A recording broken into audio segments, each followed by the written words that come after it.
வணக்கம் நண்பர்களே. இந்த வீடியோவில் நம்ம என்ன பார்க்க போகிறோம் அப்படின்னு பார்த்தீங்கன்னா, மேக்ஸ் அதாவது ஜிகேல கேட்கக்கூடிய மேக்ஸுக்காக நான் 9th-க்கும் 10th-க்கும் புக் பேக் 1 மார்க் ஹைலைட் பண்ணியிருக்கேன். அதாவது கொஷின் வித் ஆன்சரை ஹைலைட் பண்ணி காட்டிருக்கேன். ஸோ இந்த நோட்ஸ் பார்த்தீங்க அப்படின்னா, இப்போ 2020-21 புதிய பாடத்திட்டத்துலேருந்து மேக்ஸ் நான் கொஷின் எடுத்திருக்கேன். ஸோ கண்டிப்பாக உங்கள் காவலர் எக்ஸாமுக்கு வந்தாலும் டிஎன்பிசி குரூப் 1, குரூப் 2, குரூப் 4 வரைக்குமே இந்த நோட்ஸ் கண்டிப்பாக யூஸ் ஆகும். அப்படியே புக்லேருந்து எடுத்து நான் ஆன்சரை ஹைலைட் பண்ணி காட்டிருக்கேன். இது மட்டும் இல்லாமல் இதில் பார்த்தீங்க அப்படின்னா, நம்ம சயின்ஸுக்கு மற்ற சப்ஜெக்ட்டுக்குலாம் பாக்ஸ் கொஷின் வருதுன்னு சொல்கிறோம் இல்லையா? ஸோ அந்த மாதிரி மேக்ஸ்லேயே நினைவில் கொள்க அப்படின்ற மாதிரி பாக்ஸ் வரும். ஸோ அதுவும் இதில் நான் ஆட் பண்ணியிருக்கேன். ஸோ கண்டிப்பாக மேக்ஸ் சமச்சீர் புக்கு புதிய பாடத்திட்டத்தில் இருக்கக்கூடிய புக் பை கொஷின் நம்ம 6வதுலேருந்து 8வது வரைக்கும் பார்த்தீங்க அப்படின்னா, நார்மலாக ஜென்ரலாக மேக்ஸ் படிச்சிருவோம். கொஞ்சம் ஹையர் கிளாஸ் அதாவது 9th 10th அப்படின்னா கொஞ்சம் டீப்பாக படிக்கிறது கஷ்டமாக இருக்கும். ஸோ அதனால் டீப்பாக படிக்கிறது கஷ்டமாக இருந்தால் அட்லீஸ்ட் புக் பேக் 1 மார்க்காவது நம்ம படித்தாதான் கண்டிப்பாக நிறைய மார்க் எடுக்க முடியும். ஸோ புக் பேக்கில் 1 மார்க் எடுத்திருக்கேன். 9th-க்கும் 10th-க்கும் எடுத்திருக்கேன். வித் ஆன்சர் ஹைலைட் பண்ணியிருக்கேன். கண்டிப்பாக இது காம்படிட்டிவ் எக்ஸாமுக்கு கண்டிப்பாக கை கொடுக்கும். அது மட்டும் இல்லாமல் இது ஸ்கூல் ஸ்டூடெண்ட் கூட இதை பார்த்துக்கலாம். ஸோ இந்த இதில் எல்லாமே ஒரே நாளில் நம்ம டீச் பண்ண முடியாதுன்றனால ப்ராபபிலிட்டி ஸ்டாட்டிஸ்டிக்ஸ்ன்ற 2 டாபிக் மட்டும் எடுத்து இன்றைக்கி நான் கவர் பண்ண போகிறேன். எதுக்காக அந்த 2 டாபிக் நான் சூஸ் பண்ணுறேன்னா, அது கொஞ்சம் ஈஸியாகவும் இருக்கும். அது மட்டும் இல்லாமல் பார்த்தீங்க அப்படின்னா, அது சைக்காலஜி பகுதி, அதாவது இப்போ காவலர் எக்ஸாமுக்கு உளவியல் பகுதியிலையும் அந்த 2 டாப்பிக்லேருந்து வரத்துக்கு நிறைய சான்சஸ் இருக்குது. ஸோ உளவியலே வரும், ஜென்ரலே வரும். அப்படின்னு பார்க்கும்போது நமக்கு ஸ்டாட்டிஸ்டிக்ஸும் ப்ராபபிலிட்டி அப்படின்ற அந்த 2 டாபிக் மெயினாக வரதுனால, ஸோ இன்றைக்கி நம்ம அந்த 9th-க்கும் 10th-க்கும் புக் பேக்கில் வரக்கூடிய அந்த கொஷின் வித் ஆன்சர், அதுக்கு என்ன ட்ரிக்ஸு, எப்படி போகிறது, ஸ்பீடாக எப்படி போடுறது அப்படின்றத உங்களுக்கு இந்த வீடியோ மூலமாக சொல்ல போகிறேன். ஸோ ஸ்கிப் பண்ணாமல் முழுமையாக பாருங்கள். அப்போ தான் நான் சொல்லக்கூடிய ட்ரிக்ஸ் புரியும். நீங்கள் என்ன தான் கொஷின் வித் ஆன்சரை ஹைலைட் பண்ணியிருந்தாலும் அப்படியே மெமரி பண்ணிங்கன்னா உங்களால் மைண்டில் நிற்காது. கொஞ்சம் நான் என்ன சொல்கிறேன் அப்படின்றத கவனிச்சிங்கன்னா தெரியும். அதே மாதிரி புக் பேக்கில் இருக்கக்கூடிய எல்லா கொஷினுமே காவலர் எக்ஸாமுக்கு வராது. கொஞ்சம் எளிமையாக இருக்கிற மாதிரி தான் வரும். ஸோ என்னென்ன கொஷின் கேட்பாங்க, எந்த மாதிரி வரும் அப்படின்ற ஐடியாக்கள் கூட உங்களுக்கு நான் கொடுக்க போகிறேன். ஸோ அதனால் கண்டிப்பாக ஸ்கிப் பண்ணாமல் பாருங்கள். இது வரைக்கும் நம்ம சேனல் நீங்கள் சப்ஸ்கிரைப் பண்ணலாம் அப்படின்னா மறக்காமல் சப்ஸ்கிரைப் பண்ணிக்கோங்க. கூடவே பெல் பட்டனையும் ஆன் பண்ணி வச்சுக்கோங்க. ஸோ அப்போ தான் மேக்ஸ் ஷார்ட்கட் வீடியோஸ் நான் போடுறேன் அல்லது சைக்காலஜி வீடியோஸ் போடுறோம் அப்படின்னா உங்களுக்கு நோட்டிஃபிகேஷன் வரும். கண்டிப்பாக காவலர் எக்ஸாமுக்கு கை கொடுக்கும். மற்ற டிஎன்பிசி குரூப் 1, குரூப் 2, குரூப் 4 எக்ஸாமுக்குமே புதிய பாடத்திட்டத்திலிருந்து கேட்கக்கூடிய மேக்ஸ் கண்டிப்பாக கை கொடுக்கும். இது ஆப்டிடியூட் அண்ட் மென்டல் அபிலிட்டின்ற அந்த டிஎன்பிசிலும் கண்டிப்பாக ப்ராபபிலிட்டியும் ஸ்டாட்டிஸ்டிக்ஸ்லையும் கண்டிப்பாக கேட்பாங்க. ஸோ இது ரொம்ப டீப்பாக நம்ம இன்னரில் போய் படிக்க முடியாதுன்றதுனால நம்ம அட்லீஸ்ட் புக் பேக் கொஷின் மட்டுமாவது நம்ம பார்க்கலாம் அப்படின்றதுக்காக தான் இந்த நோட்ஸ் நான் ரெடி பண்ணி உங்களுக்கு அப்படியே புக்லேருந்தே எடுத்து கொடுத்துருக்கேன். ஸோ கீ ஆன்சர் பார்த்தீங்க அப்படின்னா அப்படியே ஹைலைட் பண்ணியிருக்கேன். ஸோ நீங்கள் ஒவ்வொன்றா தேடி கண்டுபிடிச்சி படிக்க வேண்டியதில்லை, நானே ஹைலைட் பண்ணியிருக்கேன். ஸோ படிக்கிறதுக்கு ரொம்ப ஈஸியாக இருக்கும். நீங்கள் ஏதாவது ஷார்ட்கட் ஐடியா கூட அப்படியே கொஷினுக்கும் ஆன்சருக்கு ஞாபகம் வச்சு கூட நீங்கள் படிச்சுக்கலாம். ஸோ அந்த மாதிரி கூட யூஸ் ஆகும். ஸோ இப்போ பார்க்க போனால் நான் 10th உங்களுக்கு நான் சொல்லிக் கொடுக்க போகிறேன். இதில் பார்த்தீங்கன்னா ஃபஸ்ட்டு பார்த்தீங்கன்னா ஸ்டாட்டிஸ்டிக்ஸ் டாபிக் இருக்குது. ஸோ ஃபஸ்ட்டு பார்த்தீங்க அப்படின்னா ஸ்டாட்டிஸ்டிக்ஸ் இருக்குது. ஸோ ஸ்டாட்டிஸ்டிக்ஸ் தான் நான் இப்போ சொல்ல போகிறேன். இப்போ கீழே கொடுக்கப்பட்டுள்ள ஃபஸ்ட்டு கொஸ்டின் பாருங்கள். கீழே கொடுக்கப்பட்டுள்ள எது பரவல் அளவை இல்லை அப்படின்னு கேட்டிருக்காங்க. இந்த ஸ்டாண்டர்ட் டிவியேஷன் வருது இல்லையா, விலக்க அந்த மாதிரி வர்றது, இந்த இது வந்தால் மட்டும்தான் பார்த்தீங்கன்னா விலக்க பரவல் அப்படின்னு சொல்லுவோம் நம்ம. இப்போ வீச்சு, திட்ட விளக்கம், விளக்க வர்க்க சராசரி எல்லாமே ஸ்டாண்டர்ட் டிவிஷன் ரிலேட்டடாக வரும். ஆனால் கூட்டு சராசரின்றது தனியாக வரும். ஸோ அப்போ இது பரவல் கிடையாது. ஸோ அப்போ கூட்டு சராசரின்றதா இதுக்கான ஆன்சர். ஸோ அடுத்த கொஸ்டின் பாருங்கள். 8 8 8 8 8ன்னு போட்டிருக்காங்க. தரவின் வீச்சுன்னு போட்டிருக்காங்க. கண்டிப்பாக வீச்சுன்றதை கண்டிப்பாக நம்ம காவலர் எக்ஸாம் வந்தாலும் சரி டிஎன்பிசின்னு கேட்கக்கூடிய ஒரு கேள்வி என்ன அப்படின்னா, வீச்சு அப்படின்னா பார்த்தீங்கன்னா highest number minus lowest number அப்படின்னு சொல்லுவாங்க. ஸோ அந்த டேட்டாவில் எது ஹையஸ்ட்டாக இருக்குது அப்படின்றத பார்த்து மைனஸ் லோயஸ்ட் போட்டிங்கன்னா உங்களுக்கு அதுதான் வீச்சு. அதே வீச்சு கெழு அப்படின்னு போட்டாங்கன்னா L+S அப்படின்னு போடுவாங்க. ஃபஸ்ட்டு வீச்சை போட்டு அதுக்கப்புறம் அந்த 2 நம்பரையும் ஆட் பண்ணி டிவைட் பண்ணணும். ஸோ இது மாதிரி கொஷின் கண்டிப்பாக டிஎன்பிசியில் நம்ம காவலர் எக்ஸாம்லையும் கேட்குறாங்க. இந்த கொஷின் வீச்சு மட்டும் கேட்டிருக்காங்க. எல்லாமே 8 8ன்னு இருக்கிறதுனால பார்த்தீங்கன்னா 8 பெரிய நம்பர் 8 தான், ஸ்மால் நம்பர் 8 தான். அப்போ 8 - 8 வரதுனால உங்களுக்கு 0 அப்படின்னு வரும். ஸோ பார்த்தீங்கன்னா ஆப்ஷன் ஆ அப்படின்றது தான் இது கரெக்டு, ரைட்டா? ஸோ இதுலேருந்து நீங்கள் என்ன தெரிஞ்சுக்கன்னா, வீச்சுன்றது கேட்பாங்க. வீச்சுன்னா highest number minus lowest number. So வீச்சு கெழுன்னு சொன்னாங்கன்னா அதே highest number plus lowest number. இதை ஃபஸ்ட்டு கண்டுபிடிச்சி இதை டிவைட் பண்ணணும் அப்படின்றது தெரிஞ்சுக்கோங்க. அடுத்தது 3வது கொஸ்டின் பார்த்தீங்க அப்படின்னா, சராசரியிலிருந்து கிடைக்கப்பட்ட தரவு புள்ளிகளுக்கிடையே விளக்கங்களின் கூடுதலானது அப்படின்னா நாம வந்து ஒரு டேட்டா போட்டிருப்போம். ஸோ அந்த டேட்டாவில் வந்து நீங்கள் பார்த்தீங்க அப்படின்னா எக்ஸ் மைனஸ் எக்ஸ் பார் அப்படின்ற மாதிரி பண்ணியிருப்பீங்க. அதாவது சராசரியை ஒவ்வொரு நம்பர் கூட வந்து நம்ம மைனஸ் பண்ணாங்க அப்படின்னா அந்த டேட்டாவை வந்து அப்படியே ஃபுல்லாக நீங்கள் ஆட் பண்ணிங்கன்னா நீங்கள் பார்த்துருப்பீங்க 0 இங்கே -1 -2 இங்கே +1 +2 இந்த மாதிரி கூட மாற்றி மாற்றி வரும். இல்லை மேலே +1 +2 கீழே வந்து -1 -2 இந்த மாதிரி இப்போ நீங்கள் ஆவரேஜ் கூட டேட்டா கழிச்சிங்க அப்படின்னா இந்த மாதிரி வரும். இது ஃபுல்லாக ஆட் பண்ணால் வந்து நமக்கு 0 அப்படின்னு சொல்லி வரும். ஸோ எப்பவுமே வந்து இது அந்த சராசரியிலிருந்து கிடைக்கப்பட்ட தரவு புள்ளிகளின் விளக்கங்களின் கூடுதலானது எப்பவுமே 0 தான். ஸோ அதனால 0 அப்படிங்கிறதா இதுக்கான ஆன்சர். ஸோ 4வது கொஸ்டின் பார்த்தீங்கன்னா 100 தரவு புள்ளிகளின் சராசரி 40 மற்றும் திட்ட விளக்கம் 3 எனில் விளக்கங்களின் வர்க்கங்களின் கூடுதல் காண்க அப்படின்னு சொல்லி போட்டிருக்காங்க. ஸோ இதுக்கு ஒரு ஃபார்முலா இருக்கு. என்ன ஃபார்முலா அப்படின்னு பார்த்தீங்க அப்படின்னா sigma square equal sigma X I அதாவது data square divided by N minus X bar அப்படின்றதா இதுக்கான formula. X bar whole square அப்படின்ற மாதிரி வரும். X bar whole square right. இப்போ பார்த்தீங்க அப்படின்னா இந்த ஃபார்முலாவில் வந்து நம்ம வந்து அப்ளை பண்ணணும். இந்த கொடுத்துருக்க டேட்டா வந்து நீங்கள் அப்ளை பண்ணணும். இப்போ என்ன கொடுத்துருக்காங்க அப்படின்னு பார்த்தீங்க அப்படின்னா 100 தரவுகள் அதாவது என் வந்து 100 கொடுத்துருக்காங்க. எக்ஸ் பார் அப்படின்றது பார்த்தீங்கன்னா சராசரி வந்து 40 கொடுத்துருக்காங்க. ஸோ இது வந்து நம்ம அப்படியே இதில் வந்து அப்ளை பண்ணிக்கலாம். ஃபஸ்ட்டு இதில் வந்து நமக்கு தெரியாது நம்ம என்ன கண்டுபிடினா சிக்மா எக்ஸ் அந்த ஸ்கொயர் இருக்குல்ல இதுதான் வந்து நாம் கண்டுபிடிக்கணும். ஸோ பார்த்தீங்க அப்படின்னா திட்ட விளக்கம் அப்படின்றத 3 கொடுத்துருக்காங்க. ஸோ இந்த சிக்மான்றது திட்ட விளக்கம். இந்த 3 ஸ்கொயர் அப்படின்னா அது 9ன்னு வந்துடும். So 9 sigma X square divided by அந்த என்னன்றது 100 minus X bar whole square. X bar அப்படின்றது என்னென்னா ஆவரேஜ் 40 கொடுத்துருக்காங்க. அப்போ 40 ஸ்கொயர் அப்படின்னா 4 16 அதுக்கப்புறம் 2 0 வரும். ஸோ மைனஸ் 1600 அந்த மாதிரி வருது. ஸோ இதை சிம்பிளிஃபை பண்ணணும். இதை சிம்பிளிஃபை பண்ணால் ஃபஸ்ட் இந்த 1600 இந்த பக்கம் எடுத்துகிட்டு வந்துடுங்க. ஸோ அப்போ எட்டு வந்தீங்க அப்படின்னா உங்களுக்கு 1609 அப்படின்னு சொல்லி வரும். ஸோ இதுக்கப்புறம் இந்த டிவைடில் இருக்கிற 100 வந்து இந்த பக்கம் எட்டு வந்தீங்கன்னா அது மல்டிபிள் வரும். ஸோ இதுக்கப்புறம் இதை வந்து மல்டிபிள் பண்ணால் 2 0 சேரும் ரைட்டா. ஸோ அப்போ 160900 அப்படின்றது தான் ஆன்சர். அப்படி பார்த்தீங்கன்னா உங்களுக்கு இந்த ஆப்ஷன் வருது ரைட்டா. ஸோ அடுத்தது பாருங்கள் 5வது கொஸ்டின் பாருங்கள். ஸோ 5வது கொஸ்டின் பார்த்தீங்க அப்படின்னா முதல் 20 இயல் எண்களின் விளக்க வர்க்க சராசரியானது அப்படின்னு சொல்லி போட்டிருக்காங்க. இதுக்கு டைரெக்டாக ஒரு ஃபார்முலா இருக்குது. இதை நீங்கள் படிச்சிருக்கணும். அதாவது இயல் எண்களின் விளக்க வர்க்க சராசரி அப்படின்னா n² - 1/12 டைரக்ட் ஃபார்முலா. ஸோ இந்த ஃபார்முலா நம்ம அப்ளை பண்ணலாம். n = 20ன்னு கொடுத்துருக்காங்க இல்லையா. 20 எண்கள் இயல் எண்கள் 30 எண்கள் இந்த மாதிரி கொடுப்பாங்க. எத்தனை எண் கொடுத்தாலும் சரி அந்த எண்ணதில் அப்ளை பண்ணிக்கலாம். இங்கே 20 கொடுத்ததுனால 20² - 1 டிவைடட் பை 12 அப்படியே டைரெக்டாக ஃபார்முலா அப்ளை பண்ணிக்கலாம். இப்போ 20² அப்படின்னா உங்களுக்கு என்னன்னு தெரியும். அது வந்து 400 அப்படின்னு வரும் இல்லையா. ஸோ 400 - 1னா 399ன்னு வரும். இந்த 399 12ஆல் டிவைட் பண்ணணும். ஸோ அப்ராக்சிமேட்டாக நான் டிவைட் பண்ணி பார்க்கலாம். இப்போ பார்த்தீங்கன்னா 399 இங்கே 12 அப்படின்னு போட்டிங்கன்னா உங்களுக்கு எத்தனை வரும்னா 3×12 36ன்னு வரும். ஸோ மீதி 3 வரும், மேலே 3 மறுபடியும் வந்து பார்த்தீங்கன்னா 39. அப்போ மறுபடியும் 3×12 36 மறுபடியும் வந்து 3ன்னு வரும். ஸோ அப்போ புள்ளி வச்சுட்டு 0 சேர்த்தணும். அப்படி பார்த்தீங்கன்னா 30ன்னு வரும். அப்போ எத்தனை வரும்னா 2 12 24 தான் வரும். ஸோ அப்போ பார்த்தீங்கன்னா 33.2 சம்திங்னு வருது. ஸோ அப்படி இப்போ ஆன்சரில் என்ன இருக்குன்னு நம்ம பார்க்கலாம். ஸோ இப்போ பார்த்தீங்கன்னா 33.25ன்றது ஒரே ஒரு ஆப்ஷன் தான் இருக்குது. ஸோ அப்போ வந்து பார்த்தீங்கன்னா இ ஆப்ஷன் தான் இதுக்கு கரெக்டு. ஒரு தரவின் திட்ட விளக்கமானது 3 ஒவ்வொரு மதிப்பையும் 5ஆல் பெருக்கினால் கிடைக்கும் புதிய தரவின் விளக்க வர்க்க சராசரியானது அப்படின்னு சொல்லி கேட்டிருக்காங்க. இந்த கொஸ்டின் வந்து பார்த்தீங்கன்னா ஸ்டாண்டர்டாக நம்ம 4th குரூப்புக்கும் வந்து காவலர் எக்ஸாமுக்கு எப்படி கேட்பாங்கன்னா ஒரு தரவின் திட்ட விளக்கமானது 3 ஒவ்வொரு மதிப்பையும் 5ஆல் பெருக்கினால் என்ன வரும் அப்படின்னு கேட்பாங்க. இந்த விளக்க வர்க்க சராசரி வந்து ரொம்ப டீப்பாக கேட்க மாட்டாங்க.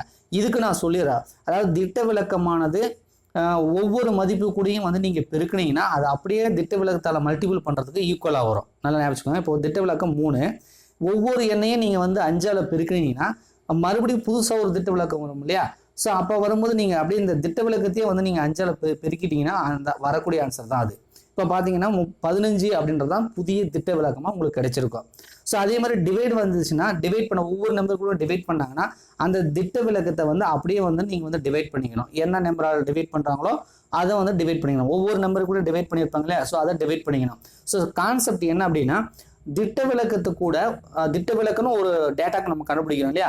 ஸோ அதுக்கு வந்து ஒவ்வொரு நம்பருக்குடைய நீங்கள் வந்து ஒரு நம்பரை ஆட் பண்ணால் 5 ஆட் பண்ணுறீங்க இல்லை 3 ஆட் பண்ணுறீங்க அப்படின்னா திட்ட விளக்கம் வந்து மாறாது. ஸோ ஆட் பண்ணுறதுனாலையோ சப்ட்ராக்ட் பண்ணுறதுனாலையோ அதாவது கூட்டுறதுனாலையோ கழிக்கிறதுனாலையோ வந்து ஸ்டாண்டர்ட் டிவியேஷன் மாறாது, திட்ட விளக்கம் மாறாது. அதே மாதிரி வந்து நீங்கள் பெருக்குறீங்க வகுக்கிறீங்க அப்படின்னா அப்படின்னா திட்ட விளக்கத்துக்கு கூட அந்த நம்பரை அப்படியே பெருக்கிக்கணும். வகுத்தீங்க ஒவ்வொரு நம்பர் கூட வகுத்துறீங்கன்னா அந்த திட்ட விளக்கத்துக்கு இந்த ஒவ்வொரு நம்பரை பண்ணியிருப்பீங்களா, அப்போ 5 வந்து வகுக்கிறீங்கன்னா ஒவ்வொரு நம்பர் கூட நீங்கள் 5ஆல் இந்த திட்ட விளக்கத்துக்கான ஆன்சரில் டிவைட் பண்ணிக்கணும். ஸோ ஸ்டாண்டர்ட் டிவியேஷனை பொறுத்த வரைக்கும் ஒவ்வொரு நம்பரை கூட ஏதாவது ஒரு நம்பரை நீங்கள் ஆட் பண்ணுறதுனாலையோ சப்ட்ராக்ட் பண்ணுறதுனாலையோ மாறாது. ஆனால் வந்து மல்டிபிள் டிவிஷன் பண்ணீங்க அப்படின்னா மாறும். அது எப்படி வரும்னா மல்டிபிள் பண்ணால் அந்த ஆன்சரையும் மல்டிபிள் பண்ணிக்கணும், டிவைட் பண்ணால் ஆன்சரையும் டிவைட் பண்ணிக்கணும் அப்படின்ற மாதிரி தான் உங்களுக்கு வந்து சிம்பிளாக கேட்பாங்க. ஸோ இது என்ன இருக்குதுன்றது நான் சொல்லிடுறேன். இதே மாதிரி உங்களுக்கு இன்னொரு கொஸ்டின் கேட்பாங்க. என்ன அப்படின்னா நான் ஏற்கனவே ஒரு வீடியோவில் சொல்லியிருப்பேன், ஆவரேஜ் வந்து கொடுத்துருப்பாங்க. ஏதாவது ஒரு ஆவரேஜ், அதாவது இப்போ 20 எண்களின் ஆவரேஜ் வந்து 15ன்னு வச்சுக்கோங்க. 20 எண்களின் ஆவரேஜ் 15னா ஒவ்வொரு நம்பர் கூடயே 5 கூட்டுறாங்க அப்படின்னா இதுக்கு என்ன ஆவரேஜ் வரும்னா நீங்கள் ஏற்கனவே கிடைச்ச ஆவரேஜ் 15 இருக்குல்ல, இது கூட 5 நீங்கள் கூட்டிக்கணும், ரைட்டா. ஸோ அப்போ வந்து டைரெக்டாக நீங்கள் வந்து அந்த ஆவரேஜ் கூட 5 கூட்டினாலே உங்களுக்கு ஆன்சர் வந்துடும். ஒவ்வொரு நம்பர் கூட நீங்கள் ஆட் பண்ணுறது ஆவரேஜ் கூட ஆட் பண்ணிக்கலாம். அதே மாதிரி சப்ட்ராக்ட் பண்ணுறதும் நீங்கள் வந்து சப்ட்ராக்ட் பண்ணிக்கலாம். மதிப்பை வந்து அந்த ஆன்சர் வந்து நீங்கள் வந்து டைரெக்டாக பண்ணிக்கலாம் அப்படின்றது ஆவரேஜ். இந்த மாதிரி கொஸ்டின் தான் கேட்பாங்க. ஸோ இருந்தாலும் வந்து இந்த புக்கில் நம்ம 1 மார்க்ன்றதுனால இதை வந்து நம்ம என்னன்னு சொல்லி பார்த்துக்கலாம். ஏன்னா குரூப் 1 குரூப் 2 படிக்கிறவங்க கண்டிப்பாக வந்து இது வந்து யூஸ் ஆகும். இப்போ 6வது கொஸ்டின் என்னன்னா திட்ட விளக்கம் வந்து 3 அப்படின்னு கொடுத்துருக்காங்க, ரைட்டா. ஒவ்வொரு மதிப்பையும் 5ஆல் பெருக்கினால் கிடைக்கும் அப்படின்னு போட்டிருக்கிறதுனால நம்ம புதிய திட்ட விளக்கம் என்னன்னு நம்ம சொல்லிடலாம். ஸோ பழைய திட்ட விளக்கம் வந்து 3, ஒவ்வொரு நம்பருக்கும் நீங்கள் பெருக்குறீங்க அப்படின்னா புதிய திட்ட விளக்கம் வந்து 15. அதாவது அந்த ஆன்சர் அப்படியே வந்து மல்டிபிள் பண்ணால் போதும். இப்போ திட்ட விளக்க சராசரி அப்படின்னா என்னன்னா சிக்மா ஸ்கொயர், அதாவது ஸ்டாண்டர்ட் டிவியேஷன் வந்து அப்படியே ஸ்கொயர் பண்ணோம். இப்போ புதிய திட்ட விளக்கம் வந்து 15, அப்போ 15 × 15 அப்படின்னு போட்டிங்கன்னா உங்களுக்கு ஆன்சர் வந்துடும். ஸோ 15 × 15 போட்டிங்கன்னா 225. ஸோ வந்து கண்டிப்பாக ஸ்கொயர் வந்து உங்களுக்கு வந்து 1 ஸ்கொயர் 2 ஸ்கொயர் அது மாதிரி 15 ஸ்கொயர் வந்து அட்லீஸ்ட் 20 வரைக்கும் நீங்கள் மெமரி பண்ணிக்கணும். நான் ஆல்ரெடி சொல்லியிருக்கேன். ஸோ கண்டிப்பாக வந்து 15 × 15 அப்படின்னா 225 அப்படிங்கிறது ஆன்சர். ஸோ 7வது கொஸ்டின் பார்த்தீங்க அப்படின்னா XYZ ஆகியவற்றின் திட்ட விளக்கம் P எனில் 3x + 5 3y + 5 3z + 5 ஆகியவற்றின் திட்ட விளக்கம் அப்படின்னு என்னன்னு கேட்குறாங்க. இது பார்த்தீங்கன்னா சம்மே நம்ம போட வேண்டியதில்லை, அந்த கான்செப்டை வச்சு நம்ம சொல்லிடலாம். என்ன அப்படின்னா இப்போ திட்ட விளக்கம்ன்றது Pன்னு கொடுத்துருக்காங்க, திட்ட விளக்கம் P ஒரு ஆன்சர் கொடுத்துருக்காங்க. இப்போ 3x 3y 3z அப்படின்னா ஒவ்வொரு நம்பர் கூடயும் அந்த 3 பெருக்கியிருக்காங்க அப்படின்னா திட்ட விளக்கம் வரும்போது அந்த ஆன்சர் கூட 3ஆல் பெருக்கணும். அப்போ 3Pன்னா 3P அப்படின்னு வரும். இன்னொரு கான்செப்ட் என்னன்னா நான் சொல்லியிருக்கேன், ஸ்டாண்டர்ட் டிவியேஷன் கூட ஒரு நம்பரை நீங்கள் அதாவது ஒவ்வொரு நம்பர் கூடயும் நீங்கள் வந்து ஒரு நம்பரை ஆட் பண்ணியோ அல்லது சப்ட்ராக்ட் பண்ணியோ வந்து கண்டுபிடிக்கக்கூடிய அந்த ஸ்டாண்டர்ட் டிவியேஷன் வந்து மாறாது, அந்த டேட்டாவுக்கு அப்படியே தான் வருங்க. ஸோ இப்போ இங்கே +5 +5 ஆட் பண்ணுறதுனால ஸ்டாண்டர்ட் டிவியேஷன் வந்து மாறாது. அப்போ இந்த 3Pன்றது அப்படியே தான் வரும். ஸோ கான்செப்ட் அப்படியே தெரிஞ்சால் போதும், நீங்கள் சம்பளம் போட வேண்டியதில்லை. இப்போ வந்து 3Pன்றது தான் ஆன்சர். இந்த +5 பண்ணுறதுனால ஸ்டாண்டர்ட் டிவியேஷன் மாறாது, மல்டிபிள் பண்ணுறது மட்டும் வந்து அப்படியே மல்டிபிள் பண்ணிக்கினா போதுன்ற கான்செப்டில் அது வந்துடுது. ஸோ 8வது கொஸ்டின் பார்த்தீங்க அப்படின்னா ஒரு தரவின் சராசரி மற்றும் மாறுபாட்டு கெழுமுறையே 4 மற்றும் 87.5% அப்படின்னு சொல்லி கொடுத்துருக்காங்க. எனில் திட்ட விளக்கமானது என்ன அப்படின்னு சொல்லி போட்டிருக்காங்க. இப்போ வந்து நம்ம கோஎஃபிஷியன்ட் ஆஃப் வேரியேஷன் ஃபார்முலா இது ஆக்சுவலாக வந்து CV அப்படின்னீங்கன்னா இதுக்கான ஃபார்முலா என்னன்னா ஸ்டாண்டர்ட் டிவியேஷன் / x bar × 100 அப்படின்றதான் ஃபார்முலா. இது வந்து நம்ம கோஎஃபிஷியன்ட் ஆஃப் வேரியேஷன் தெரியும். ஸோ இதுலேருந்து நாம் என்ன கண்டுபிடிக்கணும் அப்படின்னு பார்த்தீங்க அப்படின்னா இதெல்லாம் நம்ம வச்சுட்டு எனில் ஸ்டாண்டர்ட் டிவியேஷன் வந்து கண்டுபிடிக்க சொல்கிறாங்க. அப்போ அப்படின்னா சிக்மா வச்சுட்டு மீதி எல்லாத்தையும் இந்த பக்கம் எட்டு வந்துருங்க. அப்போ எட்டு வந்தீங்கன்னா டிவைலுக்கு மல்டிபிளில் வந்துடும் இல்லையா. ஸோ அப்போ வந்து பார்த்தீங்கன்னா சிக்மாவை அப்படியே வச்சுட்டு CV x bar இந்த 100 வந்து அதை போனால் டிவைடில் வந்துடும். ஸோ இதுதான் வந்து ஃபார்முலா. இப்போ இதில் வந்து சப்ஸ்டிட் பண்ணலாம். இப்போ CVன்றது என்னது 87.5 டிவைட் பை 100 × 4, அதாவது x barன்றது கொடுத்துருக்காங்க இல்லையா. ஸோ எக்ஸ் பார்ன்றது 4 ரைட்டா. ஸோ இதை நீங்கள் சிம்பிளிஃபை பண்ணி என்ன வரும்னு நீங்கள் போட்டு பாருங்கள். இதை சிம்பிளிஃபை பண்ணிங்க அப்படின்னா உங்களுக்கு 3.5 அப்படின்னு சொல்லி வரும். ஸோ அப்போ 3.5 தான் ஃபார்முலா. இந்த ஃபார்முலா தெரிஞ்சால் போட்டுடலாம். அதாவது கோஎஃபிஷியன்ட் ஆஃப் வேரியேஷன்னா standard deviation divided by average into 100. இப்போ நம்ம ஸ்டாண்டர்ட் டிவியேஷன் மட்டும் வேணும் அப்படின்னா மீதியெல்லாம் இந்த பக்கம் எடுத்துகிட்டு வந்துட்டு அதில் அப்ளை பண்ணிங்கன்னா உங்களுக்கு ஆன்சர் வந்துடும். ஸோ வந்து பார்த்தீங்கன்னா இதுக்கு வந்து 3.5 வருது. சிம்பிளிஃபை பண்ணால் தான் வரும். ஸோ இந்த மாதிரி வந்து பெருசாக போடக்கூடிய சம்ஸ்லாம் வந்து நம்ம காவலர் எக்ஸாமில் கேட்க மாட்டாங்க. ஸோ இந்த மாதிரி வந்து லாஜிக்காக டைரெக்டாக சொல்கிற மாதிரி சம்ஸ் தான் கேட்பாங்க.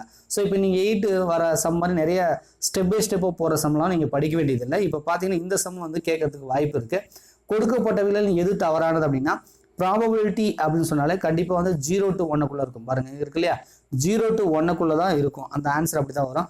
ஸோ இப்போ பார்த்தீங்கன்னா அந்த வாய்ப்பு ப்ளஸ் அந்த நெகட்டிவ் அந்த வாய்ப்பு இல்லாமல் ரெண்டுத்தையும் ஆட் பண்ணிங்க அப்படின்னா ப்ராபபிலிட்டி ஆல்வேஸ் 1 அப்படின்னு வரும். ஸோ எம்டிக்கு வந்து 0 அப்படின்னு சொல்லலாம். ஆனால் எப்பவுமே ப்ராபபிலிட்டி வந்து கிரேட்டர் தென் 1, 1 விட பெருசாக வராது. ஸோ எல்லா ஆன்சருமே வந்து பார்த்தீங்கன்னா 0 to 1 தான் நம்ம அந்த ப்ராபபிலிட்டி எடுத்துப்போம். ஸோ அப்போ வந்து தவறானது அப்படின்னா probability of A greater than 1, 1 விட அது பெருசாக இருக்குதுன்னு சொல்கிறது தான் தப்பு. ஸோ அப்போ வந்து ஏ ஆப்ஷன் தான் கரெக்டு. இதில் நீங்கள் தெரிஞ்சு வேண்டியது என்னென்னா எப்பவுமே ப்ராபபிலிட்டி 0 to 1 தான் இருக்கும். அந்த பரவல் வந்து நம்ம ஆன்சர் வந்து 0 to 1 தான் இருக்கும். ஸோ அடுத்த கொஸ்டின் பார்த்தீங்க அப்படின்னா 10வது கொஸ்டின். பி சிவப்பு, கியூ நீலம், ஆர் பச்சை நிற கூழாங்கற்கள் உள்ள ஒரு குடுவையில் இருந்து ஒரு சிவப்பு கூழாங்கல் எடுப்பதற்கான நிகழ்வானது என்னன்னு கேட்குறாங்க. ஸோ வந்து பார்த்தீங்க அப்படின்னா மொத்தம் சிவப்பு, நீலம், பச்சை அப்போ 3 சேர்த்துனா தான் அந்த டோட்டல் பாசிபிலிட்டி. அப்போ வந்து 3 கீழே ஆட் பண்ணிக்கணும். ப்ராபபிலிட்டி எதுக்கு கேட்குறாங்கன்னா சிவப்புக்கு கேட்குறாங்க. அப்போ சிவப்புன்றது பி, அப்போ பி பை அந்த 3 வரும். அப்போ ஆப்ஷன் தான் கரெக்டு.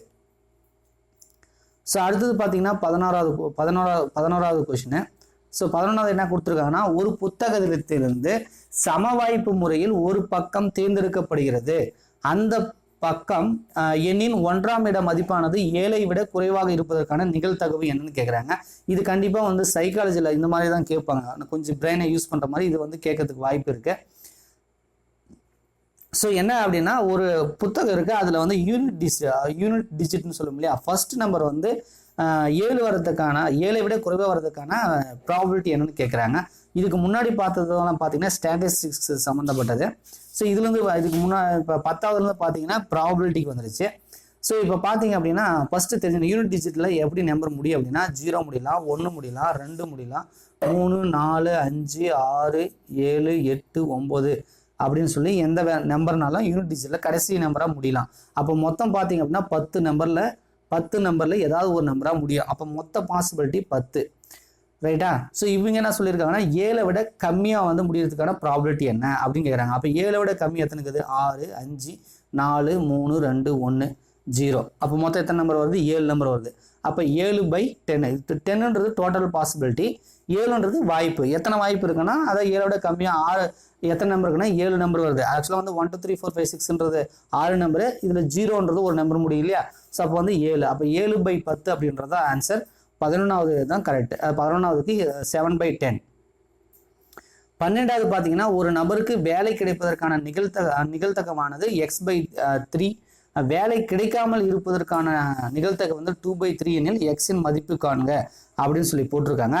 ஒன்றில் நமக்கு எப்பவுமே டோட்டல் ப்ராபபிலிட்டி ஆல்வேஸ் 1 அப்படின்றது தெரியுன்றதுனால ஸோ வந்து வேலை கிடைக்கிறதுக்கு வந்து x/3, வேலை கிடைக்காம போகிறதுக்கு 2/3, எப்பவுமே டோட்டல் ப்ராபபிலிட்டிஸ் வந்து 1 ரைட்டா. ஸோ இதை வந்து நீங்கள் சிம்பிளிஃபை பண்ணலாம். இப்போ சிம்பிளிஃபை பண்ணீங்க அப்படின்னா என்ன வரும் அப்படின்றது உங்களுக்கு தெரியும். ஸோ இப்போ வந்து 3ன்றது காமனாக இருக்குது, இது எல்லாத்தையும் அந்த பக்கம் எடுத்துகிட்டு போயிருங்க. அப்படி எடுத்துகிட்டு போனீங்க அப்படின்னா x+2 இந்த 3 இந்த பக்கம் போச்சுன்னா 3ன்னு வரும். x+2 = 3ன்னு வருதா. இப்போ இந்த 2 இந்த பக்கம் எடுத்து போயிருங்க. அப்போ 3 - 2ன்னு வரும். அப்போ x = 1ன்னு வரும். ஸோ அப்போ எக்ஸ்ன்றது 1 அப்படின்னு சொல்லி நம்ம தெரிஞ்சுக்கலாம். இதில் கான்செப்ட் என்னன்னா டோட்டல் ப்ராபபிலிட்டி ஆல்வேஸ் 1. அதாவது வேலை கிடைக்கிறதுக்கும் ப்ளஸ் வேலை கிடைக்காமக்கிறதுக்கும் ரெண்டுத்தையும் சேர்த்தனோம்னா நமக்கு 1ன்றதா வரும் டோட்டல் ப்ராபபிலிட்டி. ஸோ அதை அந்த கான்செப்டில் சால்வ் பண்ணால் ஆன்சர் வந்துடும். ஸோ அடுத்தது பார்த்தீங்க அப்படின்னா கமலம் குலுக்கல் போட்டியில் கலந்து கொண்டால் அங்கு மொத்தம் வந்து 135 சீட்டுகள் விற்கப்பட்டன. கமலம் வெற்றி பெறுவதற்கான வாய்ப்பு 1/9 எனில் கமலம் வாங்கிய சீட்டுகளின் எண்ணிக்கை அப்படின்னு கேட்டிருக்காங்க. கண்டிப்பா இது உளவியல்ல கேட்கக்கூடிய ஒரு கொஸ்டின். இந்த மாதிரி கொஸ்டின் தான் உளவியல்ல கேட்பாங்க. சீட்டுக்கட்டை பத்தி கண்டிப்பா வருவது. இந்த கொஸ்டின் வந்து ஏற்கனவே ஏதோ ஒரு எக்ஸாம்ல கேட்டிருக்காங்க. அது எந்த எக்ஸாம்னு எனக்கு சரியா ஞாபகம் இல்லை. இந்த கொஸ்டின் வந்து கேட்டிருக்காங்க, டிஎன்பிஎஸ்சியில் கேட்டிருக்காங்க, காவலர் எக்ஸாம்ல கேட்டிருக்காங்க, ஏதோ நடத்திருக்கேன் இந்த கொஸ்டினை. இது வந்து ஷார்ட்கட்டை நம்ம போட்டுக்கலாம். என்னன்னா மொத்த சீட்டு வந்து 135, ரைட்டா? மொத்த சீட்டு 135. இவங்க வந்து 9 சீட்டுக்கு ஒரு சீட்டு வாங்குறாங்கன்னு அர்த்தம். அதாவது 1/9 அப்படின்னா 9 சீட்டுக்கு ஒரு சீட்டு வாங்குறாங்க. டோட்டல் சீட்டில் 9 சீட்டுனா அதில் ஒரு சீட்டு வாங்குறாங்க அப்படின்னு அர்த்தம். அப்போ இந்த 135ல எத்தனை 9 இருக்குதுன்னு பார்த்துட்டாலே அவங்க வாங்கின சீட்டை நம்ம கண்டுபிடிச்சிடலாம், ரைட்டா? அப்போ இது வந்து அப்படியே டைரெக்டாக 9ஆல் டிவைட் பண்ணிக்கலாம். பாருங்க, 9 9ன்னு வருமா, ரைட்டா? மீதி 4 வருது, அப்போ 45. ஸோ I9 45, அப்போ 15ன்னு வரும். ஸோ அப்போ 135ல் வந்து 15 9 இருக்குது. அப்படின்னா அவங்க 15 சீட்டு வாங்கியிருப்பாங்க. ஏன்னா 9 சீட்டுக்கு ஒரு சீட்டு வாங்குறாங்க. அப்போ 135க்கு 15 சீட்டு வாங்குவாங்க அப்படின்றது அதுக்கான அர்த்தம், ரைட்டா? ஸோ அப்போ பார்த்தீங்கன்னா 15ன்றது தான் கரெக்டு. ஸோ அடுத்து பார்த்தீங்கன்னா 14, ஆங்கில எழுத்துக்கள் ABCDZலிருந்து ஒரு எழுத்து சமவாய்ப்பு முறையில் தேர்வு செய்யப்படுகிறது. அந்த எழுத்து எக்ஸுக்கு முந்தைய எழுத்துக்களில் ஒன்றாக இருப்பதற்கான நிகழ்தகவு என்னன்னு கேட்குறாங்க. இப்போ ABCDEFGZ எத்தனை எழுத்து? மொத்தம் டோட்டலாக வந்து 26 லெட்டர், ரைட்டா? ஸோ அப்போ வந்து டினாமினேட்டர்ல 26 வரும். இப்போ என்ன சொல்றாங்கன்னா எக்ஸுக்கு முந்தைய எழுத்துக்களில் ஒன்றாக இருப்பேன். அப்போ எக்ஸுக்கு முன்னாடி, அப்போ எக்ஸுக்கு வந்து XYZ அப்படின்ற 3 எழுத்து விட்டுறாங்க. அதுக்கு முன்னாடி எத்தனை எழுத்துக்குது? 23 எழுத்து. ஏன்னா மொத்தம் 26 எழுத்து. எக்ஸுக்கு முன்னாடி அப்படின்னா எக்ஸுக்கு முந்தைய நம்பர் ABCDலேருந்து எக்ஸ் வரைக்கும், ஆனால் எக்ஸ் சேர்த்தக்கூடாது. அப்போ மொத்தம் வந்து 3 கழிச்சுக்கணும். அப்போ பார்த்தீங்கன்னா 23 ஆல்பபெட் இருக்கும். அப்போ 23 டிவைட் பை டோட்டலாக 26. ஸோ எக்ஸுக்கு முந்தையனா XYZ அப்படின்ற 3 எழுத்தை கழிச்சுட்டு அதுக்கு முன்னாடி A முதல் அந்த எக்ஸுக்கு முன்னாடி வரைக்கும் நீங்கள் பார்த்தீங்கன்னா 23 லெட்டர் வரும். ஸோ அப்போ 23/26 அப்படின்றது தான் கரெக்டு. ஸோ அடுத்தது 15வது பார்த்தீங்க அப்படின்னா இங்கே என்ன கொடுத்துருக்கோன்னா ஒரு பணப்பையில் 2000 ரூபாய் நோட்டு வந்து 10 இருக்குது, 500 நோட்டுகள் வந்து 15 இருக்குது, 200 ரூபாய் நோட்டு வந்து 25 இருக்கு அப்படின்னு சொல்லி போட்டிருக்காங்க. ஒரு நோட்டு சம வாய்ப்பு முறையில் எடுக்கப்படுகிறது எனில் அந்த நோட்டு 500 நோட்டாகவோ அல்லது 200 ரூபாய் நோட்டாகவோ இருப்பதற்கான நிகழ்தகவு என்ன? அப்போ மொத்த டோட்டல் எத்தனை நோட் இருக்குதுன்னு நம்ம முதல்ல தெரிஞ்சுக்குவோம். இப்போ பார்த்தீங்கன்னா இதில் ஒரு 10, இதில் ஒரு 15, இதில் ஒரு 25, மொத்தம் பார்த்தீங்க அப்படின்னா 50 நோட் இருக்கு, ரைட்டா? ஸோ மொத்தம் பார்த்தீங்க அப்படின்னா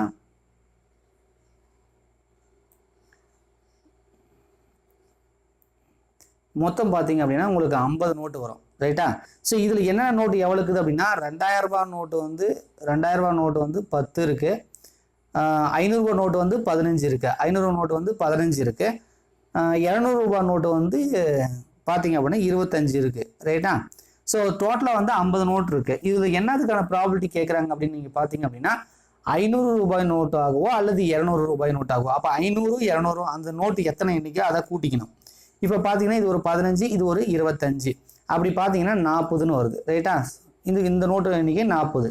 ஸோ அப்போ வந்து இதை சிம்பிளிஃபை பண்ணலாம், 0 0 கேன்சல் ஆயிரும். அப்போ 4/5 அப்படின்றது நிற்கும். அப்போ 4/5 அப்படின்றது தான் இதுக்கான ஆன்சர். ஸோ இந்த மாதிரி 1 மார்க் வந்து உங்களுக்கு தெரியும். இப்போ நீங்கள் பார்த்தீங்கன்னா இதுலேருந்து எதெல்லாம் கேட்பாங்க போலீஸுக்கு, ஒரு சிலதெல்லாம் கேட்க மாட்டாங்க, ஒரு சிலதெல்லாம் கேட்பாங்க அப்படின்ற ஐடியா கிடைச்சிருக்கும். டிஎன்பிஎஸ்சி குரூப் 1 குரூப் 2க்கு வந்து கண்டிப்பாக வந்து எல்லாமே கேட்பாங்க. ரயில்வே எக்ஸாம், பேங்க் எக்ஸாம் பார்த்தீங்கன்னா அதில் கூட வந்து இதில் எல்லாமே கேட்பாங்க. ஒரு சிலதை வந்து கேட்கறதுக்கு வாய்ப்பு இல்லை. இப்போ பார்த்தீங்க அப்படின்னா இந்த மாதிரியான சம்மு இப்போ வந்து 87.5ன்னு பார்த்தோம்னா 8வது சம்மு, இந்த மாதிரி சம்மெல்லாம் கேட்கறதில்ல, வந்து காவலர் எக்ஸாம் கேட்க மாட்டாங்க. அதே மாதிரி இந்த திட்ட விளக்கம் வந்து அதிகமாக கேட்கறதில்ல. காவலர் எக்ஸாமை பொறுத்த வரைக்கும் மீன், மீடியன், மோடு, அதாவது சராசரி, மீடியன், இடைநிலை, முகடு, இந்த மாதிரி இதிலே போயிடுவாங்க. ஒரு சிலது கேட்பாங்க. ப்ராபிலிட்டியில் வந்து எல்லாமே வரும், சைக்காலஜியில் வரும். ஸோ அதனால் இந்த மாதிரி சம்ஸ் வந்து கண்டிப்பாக படிக்கணும். இதே மாதிரி நான் பார்த்தீங்க அப்படின்னா 9th நான் எடுத்திருக்கேன். இப்போ நீங்கள் பார்த்தது எல்லாமே வந்து 10th வந்து நம்ம பார்த்தோம். 10th ஸ்டாட்டிஸ்டிக்ஸ், ப்ராபிலிட்டி ரெண்டுமே சேர்த்து ஒரே யூனிட்டாக கொடுத்துட்டாங்க. ஆனால் வந்து 9th பார்த்தீங்க அப்படின்னா உங்களுக்கு வந்து ஒவ்வொன்றும் செப்பரேட்டாக ஒரு யூனிட்டாக கொடுத்துருக்காங்க. இந்த மாதிரி 1 மார்க் வித்து 9th நான் எடுத்து ஹைலைட் பண்ணியிருக்கேன் ஆன்சரை. கண்டிப்பாக வந்து நீங்கள் இதெல்லாம் படிக்கணும். படிச்சிங்கன்னா கண்டிப்பாக மார்க் அதிகமாக எடுக்கலாம். இந்த மாதிரி வந்து கொஸ்டின் கேட்க மாட்டாங்க. இப்போ பார்த்தீங்கன்னா இந்த மாதிரி டயக்ராம் கொடுத்துட்டு அந்த மாதிரிலாம் வந்து 1 மார்க்கில் கேட்க மாட்டாங்க. ஸோ இந்த மாதிரி கொஸ்டின் ஏதாவது இருந்துச்சு அப்படின்னா, ஒரு டயக்ராம் கொடுத்துட்டு கேட்டாங்கன்னா இந்த மாதிரி கொஸ்டின்லாம் நீங்கள் அவாய்ட் பண்ணிக்கோங்க. காவலர் எக்ஸாமுக்கு ரொம்ப சிம்பிளாக எளிமையாக இருக்கிற கணக்கு, அப்படியே லாஜிக்காக வர்றது, ஃபார்முலா வர்றது, ஸோ இப்போ பார்த்தீங்கன்னா எது கீழ்கண்டவற்றில் எது சரின்னா இதெல்லாம் சம் போட போகிறதில்ல, நீங்கள் வந்து லாஜிக்காக தான் வந்து சொல்ல போகிறீங்க இல்லையா. ஸோ அந்த மாதிரி சம் இருக்கிறது, அந்த மாதிரி டைரெக்டாக வந்து ஃபார்முலா சொல்கிறது, இந்த மாதிரி சம் மட்டும் நீங்கள் பார்க்கலாம். இப்போ இந்த டயக்ராம் பார்த்தீங்கன்னா டயக்ராம் கொடுத்து ஏதோ போட்டிருக்காங்க. இந்த மாதிரி 1 மார்க்லாம் டயக்ராம் கொடுத்து கேட்க மாட்டாங்க, அதெல்லாம் வந்து சைக்காலஜியில் போய்டும். ஸோ ஜிகில் வந்து அந்த மாதிரி கேட்க மாட்டாங்க, ரொம்ப எளிமையாக தான் கேட்பாங்க. ஸோ நீங்கள் பார்க்கும்போது தெரியும் ரொம்ப எளிமையான மேக்ஸு ஃபார்முலா அந்த மாதிரி இருக்கிறத மட்டும் நீங்கள் படித்தா போதும். ஸோ அதுக்காக தான் இந்த நோட்ஸ் வந்து ரெடி பண்ணியிருக்கேன். புதிய சமச்சீர் பாடத்திட்டத்தின்படி அதிலிருந்து எடுக்கப்பட்ட இதுதான் வந்து புக் பேக் 1 மார்க் மேக்ஸுக்கு வித் உங்களுக்கான அந்த தெரிந்து கொள்வோம்ன்ற பகுதியை நான் வந்து சேர்த்து எடுத்திருக்கேன். இதெல்லாம் நீங்கள் பார்த்தீங்க அப்படின்னா கொஞ்சம் ரொம்ப ஈஸியாக இருக்கிறத மட்டும் நீங்கள் படிங்க. இந்த வட்டம் போட்டு இந்த மாதிரிலாம் போட்டு கொஞ்சம் டிஃபிகல்ட்டாக கேட்குற மாதிரி இருந்தால் விட்டுருங்க. ஃபார்முலா வந்து போடணும். ஸ்டெப் வந்து அட்லீஸ்ட் ஒரு ஸ்டெப் 2 ஸ்டெப் வர மாதிரி சம்ஸ் இருந்தால் நீங்கள் பார்க்கலாம். நிறைய ஸ்டெப் போகிற மாதிரி இருக்குது அப்படின்னா கண்டிப்பாக வந்து கேட்குறதுக்கு வாய்ப்பு இல்லை. ஸோ ஆனால் வந்து குரூப் 1 குரூப் 2 படிக்கிறவங்க அல்லது மற்ற எக்ஸாமுக்கு படிக்கிறவங்க கண்டிப்பாக வந்து எல்லாமே படிக்கணும். அவங்கள பொறுத்த வரைக்கும் எல்லாம் டிகிரி எலிஜிபிள் அப்படின்றதுனால கண்டிப்பாக எல்லாமே கேட்பாங்க. இந்த வீடியோ வந்து காவலர் எக்ஸாமுக்கு மட்டும் இல்லை மற்றவங்களுக்கும் யூஸ் ஆகணுன்றதுனால நான் எல்லாமே சொல்லிட்டு இருக்கேன். ஸோ காவலர் எக்ஸாமுக்கு படிக்கக்கூடிய நீங்கள் எதை படிக்கணும் அப்படின்றத நீங்கள் தெரிஞ்சுக்கோங்க. இப்போ பார்த்தீங்கன்னா 9th வந்து ப்ராபபிலிட்டி வந்திருக்கு. நான் சொன்ன 9th அதாவது பார்த்தீங்கன்னா 9th பொறுத்த வரைக்கும் ஒவ்வொன்றுத்துக்கும் வந்து செப்பரேட்டாக யூனிட் கொடுத்துருக்காங்க. இதில் வந்து பார்த்தீங்கன்னா இது ஒரு யூனிட்டாகவும் சராசரி அப்படின்றது ஸ்டாட்டிஸ்டிக்ஸ் வந்து ஒரு யூனிட்டாகவும் கொடுத்துருக்காங்க. இதில் வந்து 2 யூனிட்டை செப்பரேட்டாக கொடுத்துருக்காங்க. 10ஆவதுல பார்த்தீங்க அப்படின்னா ஒரே யூனிட்டாக வந்து கொடுத்துட்டாங்க. ஸோ இப்போ வந்து நம்ம 9th இதில் பார்க்கலாம். இப்போ பார்த்தீங்கன்னா ஃபர்ஸ்ட் வந்து ஸ்டாட்டிஸ்டிக்ஸ் தான் கொடுத்துருக்காங்க. நிகழ்வெண் பரவல் அப்படின்னு பார்த்தா வீச்சு சராசரி இது வந்து ஸ்டாட்டிஸ்டிக்ஸ். இப்போ மையப்புள்ளி எம் தொடர் நிகழ்வெண் பரவலின் ஒரு பிரிவின் மேல் எல்லை பி எனில் அதன் கீழ் எல்லை அப்படின்னா இது வந்து டைரெக்டாக ஃபார்முலா 2m - b அப்படின்னு சொல்லிடணும். இது வந்து ஃபார்முலா. 7 மதிப்புகளின் சராசரி 81, அவற்றில் ஒரு மதிப்பு நீக்கப்படும் போது மற்ற மதிப்புகளின் சராசரி 78 ஆகிறது எனில் நீக்கப்பட்ட மதிப்பு எவ்வளவுன்னு கேட்பாங்க. இது வந்து கண்டிப்பாக உளவியலில் கேட்கப்படக்கூடிய ஒரு கொஷின், ஜிக்கில் வராது. இந்த மாதிரி வந்து நீங்கள் பிரெயின் யூஸ் பண்ணுறதுலாம் வந்து உளவியலில் வரும். இப்போ என்ன கொடுத்துருக்காங்கன்னா 7 மதிப்புகளின் சராசரி வந்து 81, அவற்றில் ஒரு மதிப்பை வந்து நீக்கிறாங்க, மற்ற மதிப்புகளின் சராசரி வந்து 78 இருக்கும்போது அந்த நீக்கப்பட்ட மதிப்பு என்னன்னு கேட்குறாங்க. ரைட்டா?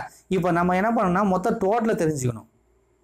இப்போ 7 மதிப்புன்னு கொடுத்துருக்காங்க. ரைட்டா? ஸோ 7 மதிப்பு அதனுடைய ஆவரேஜ் அப்படின்னா 7 × 81 போட்டிங்கன்னா உங்களுக்கு வந்து அதுக்கான டோட்டல் கிடைக்கும். ஸோ 7 × 81 மல்டிபிள் பண்ணிங்கன்னா 567 அப்படின்னு சொல்லி கிடைக்கும். இதுதான் வந்து டோட்டல். ரைட்டா? இந்த டோட்டல் வந்து தான் பார்த்தீங்கன்னா இதுதான் வந்து அந்த நம்பர் 7 நம்பருக்கான டோட்டல். இந்த 7 நம்பருக்கான டோட்டல் வந்து ஒரு நம்பரை கழிக்கிறாங்க. அப்போ கழிக்கணும்னா 567 ஒரு நம்பரை கழிக்கிறாங்க.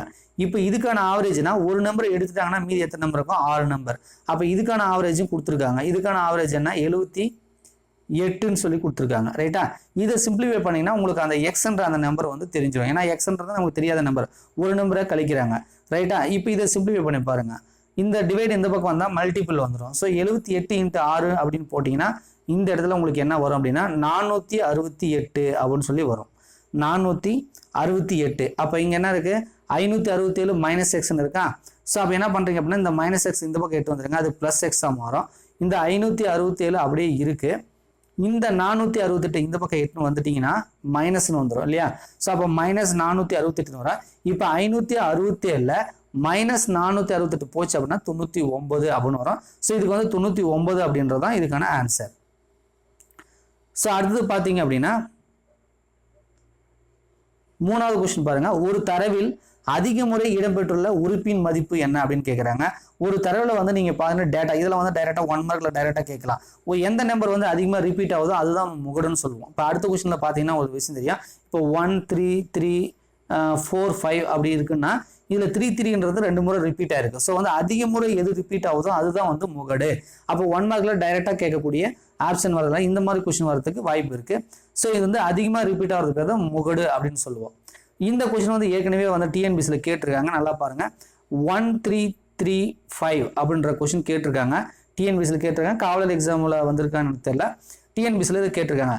பின்வரும் எண் தொகுதிகளில் சராசரி, இடைநிலை மற்றும் முகடு ஒரே மதிப்பாக அமையும் தொகுதி எது அப்படின்னா ஆப்ஷன்ல இருந்து அப்படியே போயிடலாம். என்னன்னா சராசரியும் வந்து அதே ஆன்சர் வரணும், இடைநிலையும் வரணும், முகடும் ஒரே மதிப்பாக இருக்கணும். அப்படின்னா இந்த நம்பரங்கள்ல எது வந்து ஃபர்ஸ்ட் முகடா இருக்குன்னு பாருங்க. 3 தான் வந்து 3 முறை ரிப்பீட் ஆயிருக்கு. ரைட்டா? இது எடுத்துக்கிட்டு இந்த பக்கம் 2 நம்பர் இந்த பக்கம் 2 நம்பர் கேன்சல் பண்ணிங்கன்னா உங்களுக்கு இடைநிலை வந்து 3ன்னு வந்துடும். ரைட்டா? இடைநிலை 3ன்னு வருது, முகடு 3ன்னு வருது. இப்போ ஏன் நான் இதை சூஸ் பண்ணேன் அப்படின்னா, இந்த நம்பரை எடுத்து பாருங்களேன். இந்த ஆப்ஷன் இந்த 2 கேன்சல் ஆகிட்டு இந்த 2 பார்த்தீங்கன்னா இடைநிலை வந்து 2ன்னு வருது. இடைநிலை வந்து 2, ஆனால் முகடு 2 வரல. ஏன்னா 2ன்றது வந்து உங்களுக்கு ரிப்பீட்டட் ஆகலை. அப்போ இந்த ஆப்ஷன் வந்து சூட்டபுளாக இல்லை. இதை பார்த்தீங்கன்னா 2ன்றதும் முகடாக வரும். ஆனால் இடைநிலை எடுத்தீங்க அப்படின்னா இடைநிலை எடுக்க முடியாது. 2 ஏன்னா 2 நம்பர் வருது. 2 கூட்டி நீங்கள் 2ஆல் வகுத்தாலும் மறுபடியும் 2 வரும். ஆனால் சராசரி போட்டிங்கன்னா அது வராது. இப்போ இந்த ஆப்ஷன் எடுத்து பாருங்க. இடைநிலை வந்து 2ன்னு வருது, ஆனால் முகடு வந்து 1ன்னு வருது. அப்போ வந்து வரல. இந்த ஆப்ஷன் தான் கரெக்டாக இருக்கும். நீங்கள் சூஸ் பண்ணி பார்த்தீங்கன்னா இந்த மாதிரி வந்து நீங்கள் ஆப்ஷனை வச்சு இது கண்டுபிடிச்சிக்கலாம். ஸோ 3ன்றது ரிப்பீட் ஆகிருக்கு. ஸோ வந்து முகடுன்றதும் 3 தான். நீங்கள் இடைநிலை பார்த்தாலும் 3 வருது, ஆவரேஜ் போட்டு பார்த்தாலும் உங்களுக்கு வந்து 3ன்னு வரும். மற்றதுக்கெல்லாம் ஆவரேஜ் வராது. இந்த மாதிரி வந்து நீங்கள் ஆப்ஷன்லேருந்து செக் பண்ணிக்கலாம். 5வது கொஸ்டின் பாருங்கள்.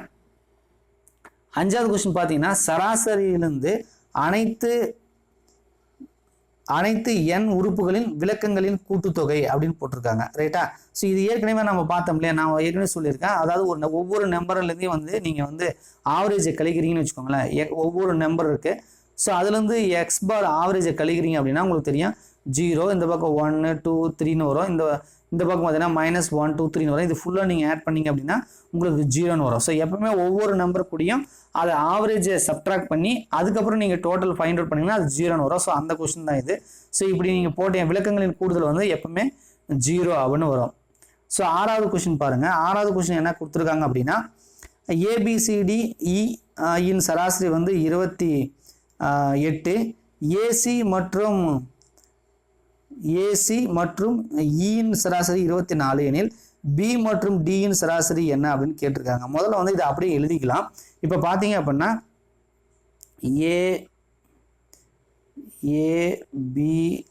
ABCDE இதனோட சராசரி கொடுத்துருக்காங்க. என்ன கொடுத்துருக்காங்க? 28. அப்போ இதில் எத்தனை நம்பர் இருக்குது அப்படின்னு பார்த்தீங்கன்னா 5 நம்பர் இருக்குது. ஸோ இதை வந்து சால்வ் பண்ணி நம்ம ஒரு ஈக்குவேஷன் வச்சுக்கலாம். இந்த 5 இந்த பக்கம் எடுத்துகிட்டு போயிட்டீங்கன்னா 5 28 நீங்கள் மல்டிபிள் பண்ணிங்க அப்படின்னா உங்களுக்கு இந்த பக்கம் என்ன வரும்னா 140 அப்படின்னு சொல்லி வந்துடும். இது ஒரு ஈக்குவேஷன்.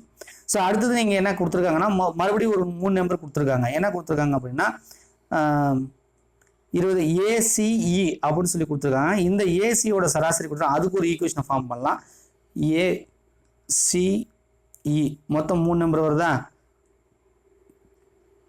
Divide by 3 into 24. அதனால் அதுக்கான சராசரி வந்து 24 கொடுத்துருங்க. இப்போ இந்த 3 இந்த பக்கம் 8 போயிடுங்க. ஸோ இது 8 போனீங்க அப்படின்னா உங்களுக்கு வந்து என்ன வரும்னா 24 × 3 72ன்னு வரும். ரைட்டா?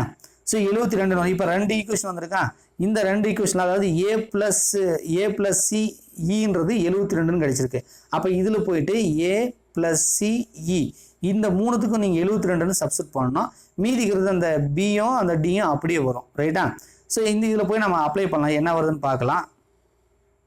இப்போ பார்த்தீங்க அப்படின்னா அப்ளை பண்ணி காட்டுறேன். ACEன்றது வந்து நமக்கு 72 கிடைச்சதா? இந்த ஃபர்ஸ்ட் ஈக்குவேஷனை நீங்கள் அப்ளை பண்ணீங்க அப்படின்னா உங்களுக்கு என்ன வரும்னா அந்த B + Dன்றது நமக்கு தெரியாது. அதனால் அப்படியே வச்சுட்டோம். மீதிக்கிற 3 நம்பருக்கு வந்து 72 = 140 அப்படின்னு வரும். ஸோ இதை நீங்கள் சிம்பிளிஃபை பண்ணணும். இதை சிம்பிளிஃபை பண்ணீங்க அப்படின்னா இந்த 72 இந்த பக்கம் வந்துடும். ஸோ அப்போ B + D = 140 - 72. ஸோ இந்த 72 140 கழிச்சிங்க அப்படின்னா உங்களுக்கு 68 அப்படின்னு வரும். இது வந்து B + Dயோட டோட்டல். ரைட்டா? நமக்கு வந்து என்ன கேட்டிருக்காங்க? B + Dயின் சராசரி என்னன்னு கேட்டிருக்காங்க. அப்போ 2 நம்பர் இருக்குது. இந்த 2 நம்பரை கூட்டுறது 68.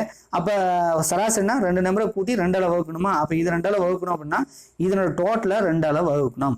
இப்போ நீங்கள் வகுத்தீங்கன்னா 3 2 6 4 2 8. அப்போ வந்து 34 அப்படின்றதான் ஆன்சர். ஸோ இந்த கொஸ்டினுக்கு பார்த்தீங்க அப்படின்னா 34 அப்படின்னு வரணும். பார்த்தீங்கன்னா அங்கே 4th ஆப்ஷனில் அது இருக்குது. ஸோ 34ன்றதான் ஆன்சர். ஸோ 7வது கொஸ்டின் பார்த்தீங்கன்னா X + 2 இந்த மாதிரி கொஸ்டின் வந்து குரூப் இப்போ நீங்கள் வந்து காவலர் எக்ஸாமுக்கு இந்த மாதிரி கொஸ்டின் கேட்க மாட்டாங்க. நீங்கள் தெரிஞ்சுக்கலாம். இப்போ வந்து குரூப் 1 குரூப் 2 காரங்களுக்கு மட்டும் தான் இந்த மாதிரி கேட்பாங்க. இவ்வளோ ஸ்டெப் வர மாதிரி கேட்க மாட்டாங்க. மேலே இருக்கிற கொஸ்டின் வந்து கேட்கறதுக்கு வாய்ப்பு இருக்குது. ஏன்னா அது டைரெக்டாக பார்த்தோன்னே சொல்கிறது. இந்த மாதிரி சம் கேட்க மாட்டாங்க. அதே மாதிரி 7வது சம்மும் கேட்க மாட்டாங்க. 7வது சம்மும் பார்த்தீங்க அப்படின்னா அது சம் போகிற மாதிரி தான் இருக்கும். பட் இருந்தாலும் வந்து குரூப் 1 குரூப் 2 பார்க்குறவங்க ஏதாவது இந்த வீடியோ பார்த்துருந்தீங்கன்னா உங்களுக்கு தேவைப்படுன்றதுனால, அப்படி இல்லை நீங்கள் ஒரு பள்ளி மாணவராக இருந்தாலும் உங்களுக்கு தேவைப்படுன்றதுனால தான் இதை நான் எக்ஸ்பிளனேஷன் பண்ணுறேன். காவலர் எக்ஸாம்காரங்களுக்கு பொறுத்த வரைக்கும் 6 7 இந்த மாதிரி சம் வந்து கேட்க மாட்டாங்க அப்படின்றது தெளிவாக நான் சொல்லிக்கிறேன். ஸோ 7வது சம் பார்க்கலாம். 7வது சம் வந்து எப்படி கேட்டிருக்காங்க அப்படின்னு பார்த்தீங்க அப்படின்னா இதனோட சராசரி வந்து 11 கொடுத்துருக்காங்க. ஒரு 4 5 கொடுத்து 1 2 3 4 5 5 இது கொடுத்துட்டு இதனோட சராசரி வந்து 11 எனில் முதல் 3 தரவுகளின் கூட்டு சராசரி என்னன்னு கேட்குறாங்க. அப்போ முதல்ல இதுவும் அதே கான்செப்ட் தான், எல்லாத்தையும் இதை ஆட் பண்ணணும். ரைட்டா? ஆட் பண்ணி எத்தனை நம்பர் வருது? 1 2 3 4 5 போட்டு ஈக்குவல் டு 11 அப்படின்னு போடணும். ஏன்னா அதை தான் கொடுத்துருக்காங்க. ஸோ இதை நீங்கள் சால்வ் பண்ணணும் அப்படின்னா இப்போ இது ஃபுல்லு இந்த 5 இந்த பக்கம் எடுத்துன்னு போயிடுங்க. அப்போ 55ன்னு வரும். இந்த எக்ஸ் ஃபுல்லாக நீங்கள் ஆட் பண்ணீங்க அப்படின்னா எத்தனை எக்ஸ் இருக்குது அப்படின்னு பார்த்தீங்கன்னா 5 எக்ஸ்ன்னு வருதா? இப்போ பார்த்தீங்கன்னா 5 எக்ஸ் இருக்குது இல்லையா? 5 நம்பரில் 5 எக்ஸ் இருக்குது. இந்த நம்பருங்கெல்லாம் நீங்கள் ஆட் பண்ணிங்கன்னா உங்களுக்கு 20ன்னு வரும். அப்போ பார்த்தீங்கன்னா 5 எக்ஸு ப்ளஸ் அந்த நம்பரை ஃபுல்லாக ஆட் பண்ணால் 20. ஸோ இந்த பக்கம் என்ன வந்துச்சு? நம்ம மல்டிபிள் பண்ணிட்டீங்களே. ஸோ மல்டிபிள் பண்ணி பார்த்தீங்கன்னா 55ன்னு வந்தது. ஸோ இதை நீங்கள் சால்வ் பண்ணணும். இப்போ 20 இந்த பக்கம் எடுத்துகிட்டு போயிடுங்க. ஸோ 20 இந்த பக்கம் எடுத்துகிட்டு போனீங்க அப்படின்னா உங்களுக்கு 35 அப்படின்னு சொல்லி வரும் இல்லையா? So 5x = 35. ஸோ இந்த 5 இந்த பக்கம் என்ன பண்ணிங்கன்னா இது வந்து பெருக்கல் இருக்குது. இந்த பக்கம் போனால் வகுத்தலில் வரும். ஸோ வகுத்தல் வந்துச்சுன்னா இதை அடிச்சிடலாம். இப்போ பார்த்தீங்கன்னா 7 5 35ன்னு வந்துடும். ரைட்டா? ஸோ அப்போ எக்ஸ் என்பது 7 அப்படின்னு கண்டுபிடிச்சிருக்கீங்க. ஒன்றும் ஆன்சர் வரல. எக்ஸ் என்பது 7ன்னு வருது. ரைட். இப்போ 3 நம்பரோட சராசரி அப்படின்னா இந்த எக்ஸில் இந்த 7ன்றதை மதிப்பு பண்ணணும். இப்போ மதிப்பை அப்ளை பண்ணணும். இப்போ ஃபஸ்ட்டு எக்ஸ் இருக்கா? அப்போ 7ன்றது ஒரு நம்பர். எக்ஸ் + 2 அப்போ 7 + 2 8 9 9ன்றது ஒரு நம்பர். அடுத்தது 7 + 4 11ன்றது ஒரு நம்பர். இப்போ இதுக்கு சராசரி வேணும். அப்போ 3 நம்பர் வந்துக்குது. இதை நீங்கள் ஆட் பண்ணி 3ஆல் டிவைட் பண்ணணும். ஆட் பண்ணிங்கன்னா 27 3 ÷ 3 வரும். ஸோ இது அடிச்சிங்கன்னா 9 3 27. அப்போ 9 அப்படின்றது தான் ஃபஸ்ட்டு இருக்கிற 3 நம்பருக்கான சராசரி.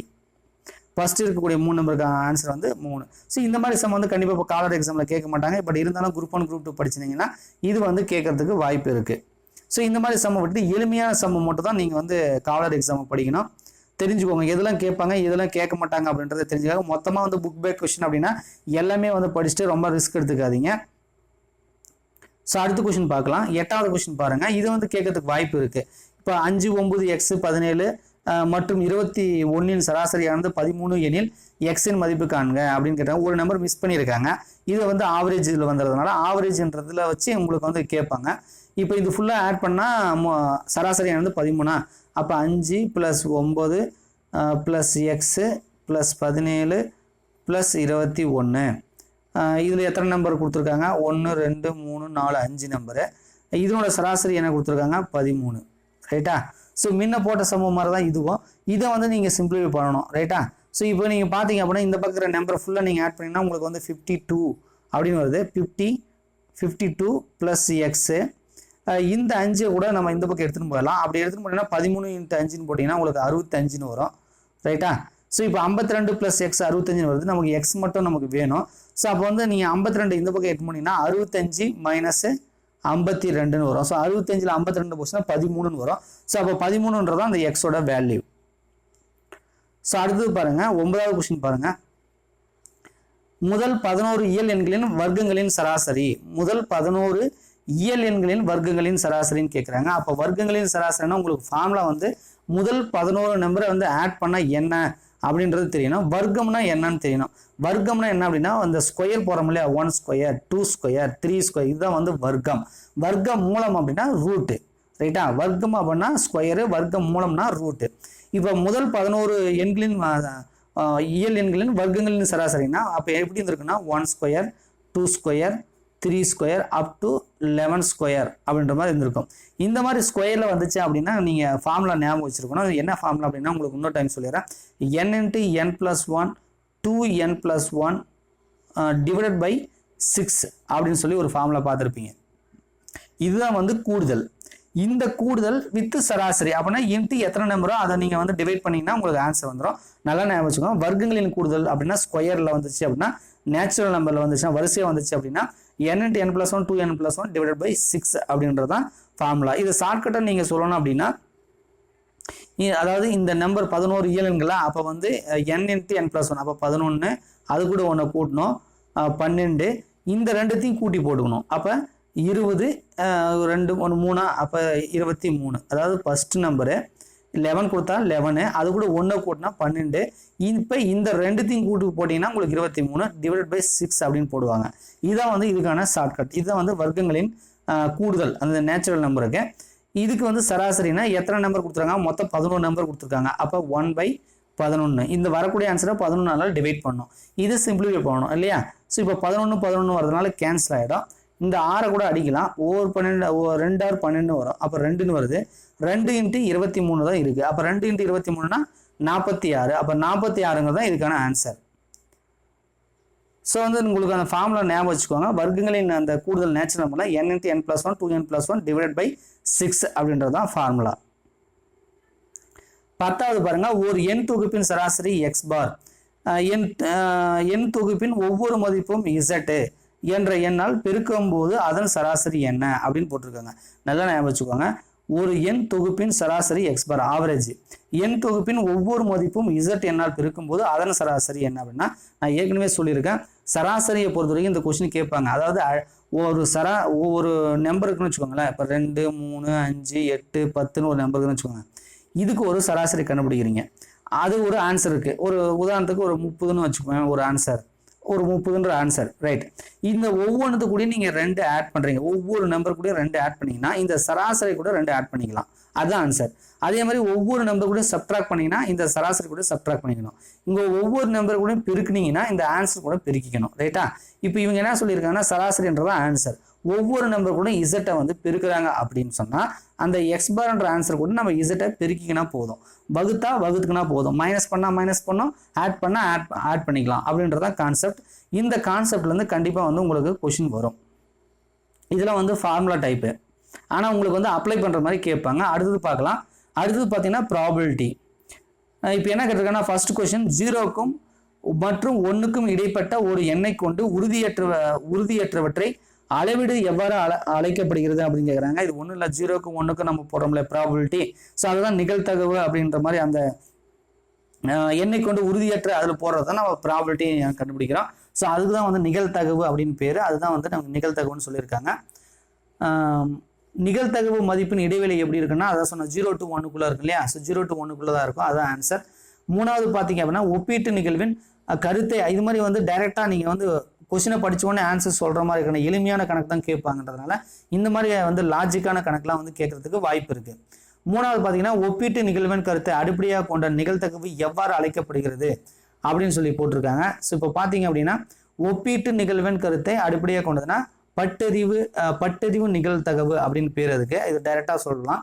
ஒரு நிகழ்ச்சியின் நிகழ்தகவு எவ்வாறு இருக்க முடியாது அப்படின்னு சொன்னா, 0க்கு சமமாகவும் இருக்கலாம், 0த்தை விட பெருசாகவும் இருக்கலாம். அதாவது 1க்குள்ள வரும் இல்லையா. ஸோ அதனால 0வோட பெருசாகவும் வரலாம், 1க்கு சமமாகவும் வரும். அதாவது ஃபார்முலா என்னன்னா 0 <= அதாவது P of A <= 1. அதாவது 0வும் இருக்கலாம், 0வோட பெருசாக இருக்கலாம், 1 இருக்கலாம், 1க்கு கீழே வரலாம். ஆனால் என்னைக்குமே பார்த்தீங்கன்னா 0த்தை விட சின்னதாக போகாது. அதாவது நெகட்டிவ் நம்பர்ல ப்ராபபிலிட்டி போகாது. ஸோ அப்போ வந்து எவ்வாறு இருக்க முடியாதுன்னா 0த்தை விட சின்னதாக இருக்க முடியாது. ஸோ நெகட்டிவ் நம்பர்ல வராது அப்படின்றதான் ப்ராபபிலிட்டி.